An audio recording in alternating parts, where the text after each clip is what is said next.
तो guys finally आज हम बात करेंगे लुकिज्म के चैप्टर नंबर 518 के बारे में। और आपको बताना चाहता हूँ यूआई स्काई से जो पीटीजे ने स्ट्राइक हटाई थी उसके ऊपर दोबारा से वेबटून ने स्ट्राइक मार दी है। और वेबटून वालों का ये कहना है कि ये पेड कंटेंट है इसलिए इसमें कॉपीराइट स्ट्राइक आ रही है। इसलिए आज की वीडियो में मैं कोशिश करूंगा कम से कम इमेजेस इस्तेमाल करके इस चैप्टर को एक्सप्लेन करने का। तो खैर आज की वीडियो की शुरुआत में हम देखते हैं डैनियल और जेक को। ये दोनों अभी प्री जनरेशन के लंगड़े से बात कर रहे होते हैं और लंगड़ा कहता है मैंने भी वो न्यूज सुन ली है, मैंने सोचा नहीं था कि चार्ल्स चोई इस तरह से निपट जाएगा, लेकिन जो भी हो चार्ल्स चोई को बिल्कुल सही सजा मिली है। इससे पहले कि वो लोगों का और ज्यादा नुकसान पहुंचाता यही अच्छा हुआ कि वो निपट चुका है। इसलिए चार्ल्स चोई इस दुनिया में नहीं रहा, मुझे इस बात का बिल्कुल भी गम नहीं है, उसके साथ बिल्कुल सही हुआ। बच्चों तुम लोग वो काम करने में कामयाब रहे हो जो मैं नहीं कर पाया। हालांकि जिस तरीके से उसकी मौत हुई है उस तरीके को देख के मैं थोड़ा सा सोच में तो पड़ा हूँ, लेकिन अब कम से कम बॉस गैप्रियोंग किम और बाकू नो की आत्मा को शांति मिलेगी। मैं आज तक चार्ल्स चोई के पीछे भाग रहा था ताकि मैं उससे बदला ले सकूं। फाइनली चार्ल्स चोई अब निपट चुका है। फाइनली इतने सारे लोगों के निपटने के बाद हमारा बदला पूरा हो चुका है और इसी के साथ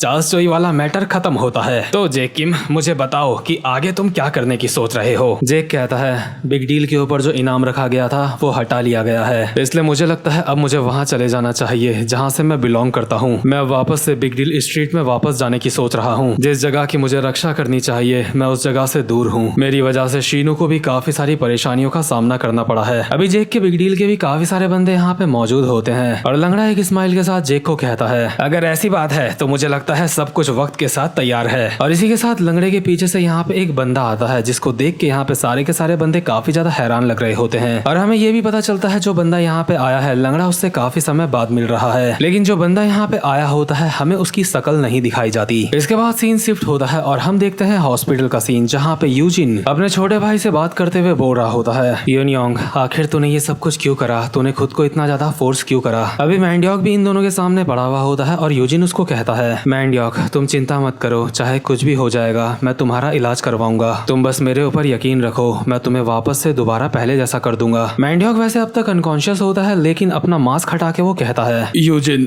हमारी जो कमजोरी थी उसका क्या हुआ। मैंने सुना था कि चार्ल्स चोई मर चुका है, लेकिन अब भी कुछ ऐसा है जो हमें करना बहुत ज्यादा जरूरी है। यूजिन मुझे बताओ वर्कर की कमजोरी का क्या हुआ, आखिर वो कहाँ है। यूजिन एक स्माइल के साथ कहता है मैंडियोक तुम्हें उसकी चिंता करने की जरूरत नहीं है। इसके बाद सीन शिफ्ट होता है और हम देखते हैं उन दो बंदों को जो ऑली वैंग के लिए काम किया करते थे। ये दोनों अभी एक जगह पे वर्कर की कमजोरी ढूंढ रहे होते हैं। इन दोनों को ना जाने कहां से खबर मिली होती है कि वर्कर्स की कमजोरी यहीं पे है और अगर इन दोनों के हाथ वर्कर्स की कमजोरी लग जाती है तो ये यूजिन के साथ समझौता कर सकते हैं। दरअसल ये दोनों के दोनों ऑली वैंग की मौत के बारे में यूजिन से सब कुछ जानना चाहते होते हैं, इसलिए ये वर्कर की कमजोरी ढूंढ होते हैं। ये दोनों अब भी इस बात से दुखी होते हैं कि ऑली वैंग मर चुका है। इतने में ही एक लॉकर के अंदर इन्हें एक चीज मिलती है और इनको लगता है कि इनके हाथ वर्कर की कमजोरी लग चुकी है। और इससे पहले कि ये दोनों इस चीज को लेके यहाँ से निकलते यहाँ पे पुलिस वाले आ जाते हैं और जस्टिन पैंग और चक क्वैक दोनों के दोनों गिरफ्तार हो जाते हैं। लेकिन इन दोनों के समझ नहीं आ रहा होता है कि इन दोनों ने इतना कोई सीरियस क्राइम नहीं करा है जो यहाँ पे इतने सारे पुलिस वाले आ चुके हैं। लेकिन एक पुलिस वाला वॉकी टॉकी में किसी को बोल रहा होता है हमें वो मिल चुका है, मर्डर का सबूत हमारे पास है। ये सुन के चक कहता है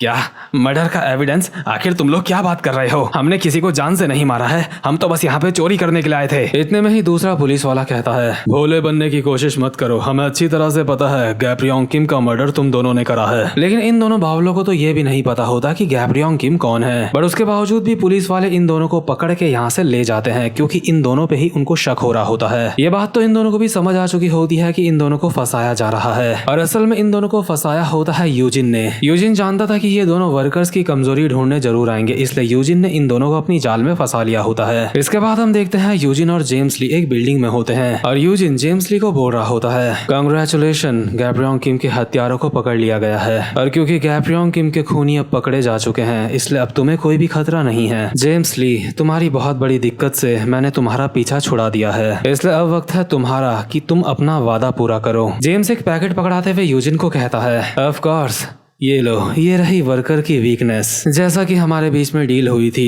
तुम मेरे सर से वो इल्जाम हटाओगे और मैं वर्कर्स की कमजोरी तुम्हारे हाथ में दूंगा। वेल मुझे लगता है अब वर्कर्स को किसी भी बात की चिंता करने की जरूरत नहीं है। यूजिन कहता है हाँ वो सब तो ठीक है, लेकिन अब तुम दोबारा से कोई चाल तो नहीं चलोगे है ना। जेम्स कहता है नहीं, तुम्हें उस बात की चिंता करने की जरूरत नहीं है। यूजिन कहता है ठीक है, लेकिन मैं एक बात जानना चाहता हूँ। मैं जानना चाहता हूँ डियागो कैंग जो कि इंसाफ का रखवाला है, दुनिया यही जानती है कि चार्ल्स चोई को हराने में सबसे बड़ा हाथ डियागो कैंग का है। आखिर वो डियागो कैंग अब आगे क्या करने वाला है? क्या तुम ये कंट्री छोड़ के जाने की सोच रहे हो? जेम्स अपने सर से हेलमेट निकालता है और हम देखते हैं उसके बाल अभी काले हो चुके होते हैं और वो कहता है, नहीं, मैं दरअसल सोच रहा हूँ कि मैं अब रिटायर हो जाऊं, क्योंकि अब वक्त है अपनी फुल स्पीड के साथ आगे बढ़ने का। तो खैर, इसके बाद सीन शिफ्ट होता है और हम देखते हैं रिपोर्टर किम को, जो कहीं जा रही होती है और टॉम उसका पीछा करते हुए बोल रहा होता है, हे मिस किम, तुम मुझे दोबारा से इस तरह से छोड़ के जा रही हो। तुम्हें कम से कम मुझे इतना तो बताना चाहिए कि आखिर तुम मेरी फीलिंग को एक्सेप्ट क्यों नहीं कर रही हो। जब से मैं तुमसे मिला हूँ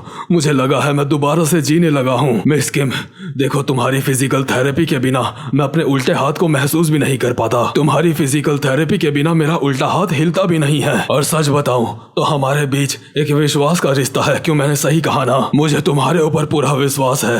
तुम्हें कम से कम मुझे ये तो बताना चाहिए तुम इतने ज्यादा अच्छे कपड़े पहन के कहाँ जा रही हो। मिस किम टॉम को इग्नोर करते हुए मस्त चलती जा रही होती है और अचानक से बस एक बात कहती है, मैं किसी से मिलने जा रही हूँ। और अभी इन दोनों के सामने खड़ा होता है जेरी। टॉम जेरी को देख के कहता है, एक मिनट, ये मत कहना कि तुम उस गंजे से मिलने जा रही हो। जेरी को देख के टॉम का दिमाग खराब हो चुका होता है, क्योंकि टॉम को ऐसा लग रहा होता है कि मिस किम जेरी को पसंद करती है। इसलिए टॉम जेरी के सामने गुस्से में खड़ा हो जाता है और कहता है, तो मिस किम, तुम्हें अपने से छोटी उम्र के लोग पसंद हैं, लेकिन मिस किम, मुझे समझ नहीं आ रहा है तुम्हें ये गंजा कैसे पसंद आ सकता है। मेरे सर में इस गंजे से ज्यादा बाल हैं और मैं इससे अच्छा दिखता हूँ, लेकिन उसके बावजूद भी तुम्हें इन जैसे ढक्कन पसंद क्यों आते हैं? क्या तुम चाहती हो मैं भी गंजा हो जाऊं? जेरी टॉम को कहता है, एक मिनट, जैसा तुम सोच रहे हो वैसा नहीं है। मिस किम जेरी के बगल में आके कहती है, तुम सच में अपने डैड की तरह दिखते हो। जेरी अभी मिस किम को देख के पानी पानी हो रहा होता है और कहता है, क्या तुम मेरे फादर को जानती हो? मुझे समझ नहीं आ रहा है तुमने मुझे यहाँ पे क्यों बुलाया है। तुमने मुझे कुछ भी नहीं बताया और यहाँ पे बुला लिया। अभी टॉम भी पीछे से बकबक कर रहा होता है, लेकिन टॉम की बात को ये दोनों के दोनों इग्नोर कर रहे होते हैं। और रिपोर्टर किम जेरी को बोल रही होती है, मैं तुम्हारे डैड की एक बहुत बड़ी पुरानी फैन हूँ और मैंने तुम्हें यहाँ पे इसलिए बुलाया है क्योंकि मैं तुम्हें कुछ देना चाहती हूँ। और रिपोर्टर किम जेरी को एक कैसेट पकड़ाते हुए कहती है, ये लो,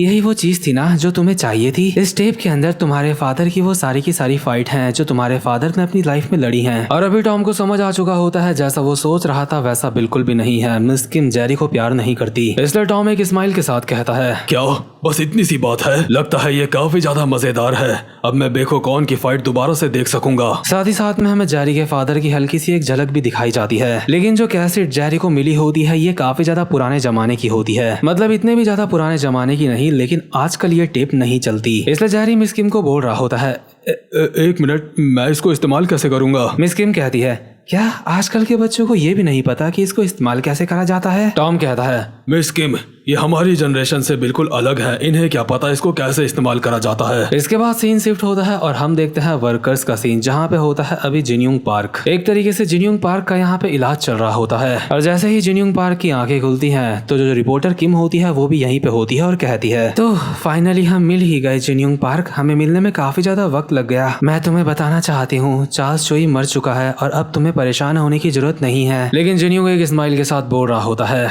क्या चार्ल्स चोई वो ऐसे नहीं मर सकता? नहीं, चार्ल्स चोई नहीं मरा, वो नहीं मरा है। और इसी के साथ जिन्यूंग को दोबारा से दौरे पड़ने लगते हैं। बट इतने में यूजिन भी यहाँ पे आ जाता है और रिपोर्टर किम को कहता है, आप चिंता मत करो, ये बस हल्के फुल्के दौरे हैं, वो बस जल्दी ही ठीक हो जाएंगे। मेरा नाम यूजिन है और जो तुमने रेड पेपर हमें दिया था उसके लिए तुम्हारा बहुत बहुत शुक्रिया। हम चार्ल्स चोई को पकड़ पाए, इसमें तुम्हारा बहुत बड़ा हाथ है। लेकिन मिस किम को जिन्यूंग पार्क की बहुत चिंता हो रही होती है, इसलिए यूजिन उसको कहता है, आपको ज्यादा चिंता करने की जरूरत नहीं है। ये वर्कर्स की फर्स्ट एफिलिएट है और ये एक ऐसी जगह है जहाँ पे जिन्यूंग पार्क का इलाज हो सकता है। अभी जिन्यूंग पार्क के लिए ये सबसे ज्यादा बेस्ट जगह है जो उनके लिए जरूरी है। लेकिन मिस किम यहाँ से जाते हुए कहती है, तुम्हारा शुक्रिया, लेकिन अब मुझे यहाँ से जाना होगा। मुझे दोबारा से जल्दी से अंडरग्राउंड होना होगा ताकि मुझे कोई ढूंढ ना पाए। और मिस किम को जाता देख जो यूजिन होता है खुद से बोल रहा होता है, काफी अजीब बात है, मैंने सुना था कि मिस किम चार्ल्स चोई से छुपते हुए अपनी जिंदगी जी रही थी, लेकिन अब तो चार्ल्स चोई मर चुका है, उसके बावजूद भी वो छुपने क्यों जा रही है? कहीं ऐसा तो नहीं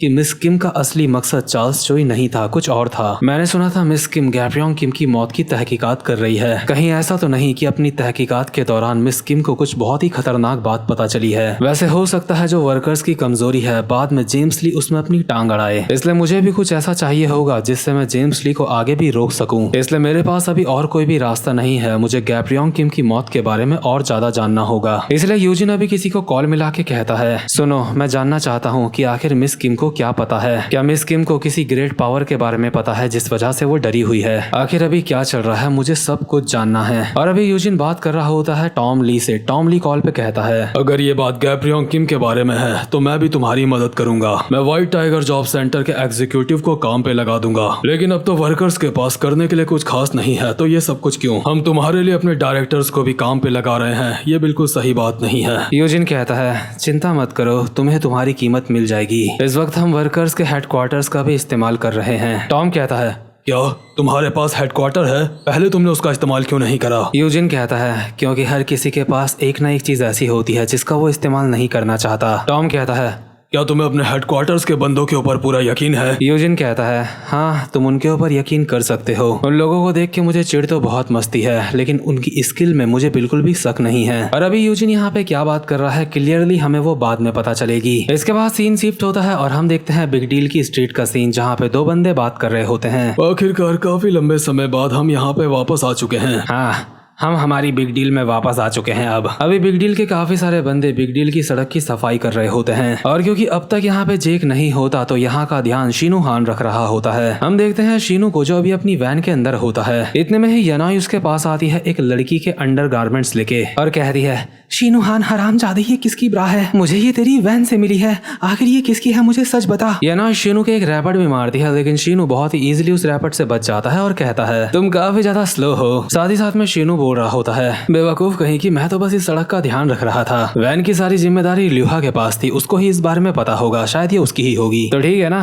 अब सब कुछ क्लियर हो गया है ना, अब तुम्हें मेरे ऊपर शक तो नहीं है ना? और अभी यनोई और शीनू यहाँ पे दोनों के दोनों नॉटी हो रहे होते हैं। ये दोनों कभी रोमांस कर रहे होते हैं, कभी एक दूसरे से लड़ रहे होते हैं, यानी कि इन दोनों की जिंदगी काफी ज्यादा अच्छी चल रही होती है। ये दोनों वैन के अंदर जो भी बातें कर रहे होते हैं, जो कुछ भी कर रहे होते हैं, उसकी आवाजें बाहर आ रही होती हैं। और बिग डील के दो बंदे आपस में बोल रहे होते हैं, इनको वैन को साउंड प्रूफ बनाना होगा। लेकिन इतने में ही इन दोनों के पीछे से चलता हुआ आता है गीटे किम और कहता है, दोस्तों, मैं यहाँ पे किसी को ढूंढ रहा हूँ। मैं यहाँ पे तुम्हारे नंबर 1 जेक किम से मिलने के लिए आया हूँ। काना कहता है, क्या जेक किम, क्या वो तुम्हारा दोस्त है? लेकिन गीटे इन दोनों की मुंडी पकड़ के पिचका देता है और कहता है, क्या तूने उसको नहीं देखा? तेरी इतनी हिम्मत? अगर तुझे नहीं पता कि जेक किम कहाँ पे है तो तेरी ये आंखें किसी भी काम की नहीं है। अभी गीटे इन दोनों बंदों की आंखें बस फोड़ने ही वाला होता है, लेकिन इतने में ही शीनू यहाँ पे आ जाता है और गीटे का हाथ पकड़ के कहता है, तुझे नहीं लगता तुझे किसी अपने साइज वाले के साथ खेलना चाहिए? तेरा मेरे बारे में क्या ख्याल है? पहले मैं भी इस गैंग का नंबर 1 का बंदा हुआ करता था। गीटे कहता है, ये अब काफी ज्यादा रोमांटिक हो रहा है, लेकिन मुझे रोमांस से नफरत है। और इसी के साथ ये वाला चैप्टर भी यहीं पे खत्म होता है। अगर आपने अब तक मेरे चैनल को सब्सक्राइब नहीं करा है तो जल्दी से चैनल को सब्सक्राइब कर लो। वैसे भी इस चैनल के ऊपर 2 स्ट्राइक पड़ी हुई है और तीसरी अगर पड़ गई तो यह चैनल पूरा उड़ जाएगा। हालांकि मेरे दूसरे मेन चैनल पे भी स्ट्राइक पड़ी हुई है, लेकिन मैं सही तरीके से इन चैनल्स को बचाने की पूरी कोशिश कर रहा हूँ। वैसे भी ये स्ट्राइक वगैरह के मामले काफी ज्यादा नाजुक होते हैं और इनको बहुत ही नाजुकता से ही हैंडल किया जाता है, इसलिए क्वेस्टिज्म में अभी अपलोड नहीं कर पा रहा हूँ। पहले मैं चाहता हूँ कि मेरी वेबटून से बात हो जाए। वैसे भी बिना कॉपीराइट के मैटर को सॉल्व करे अगर मैं वीडियोस अपलोड करूंगा तो उसका कोई भी फायदा नहीं होगा। 2-3 दिन के अंदर उनके ऊपर दोबारा से स्ट्राइक पड़ जाएगी, जो कि इस वीडियो के ऊपर भी पड़ सकती है। तो खैर गाइस, अब मैं मिलता हूँ आपसे अपनी नेक्स्ट वीडियो में, तब तक के लिए गुड बाय।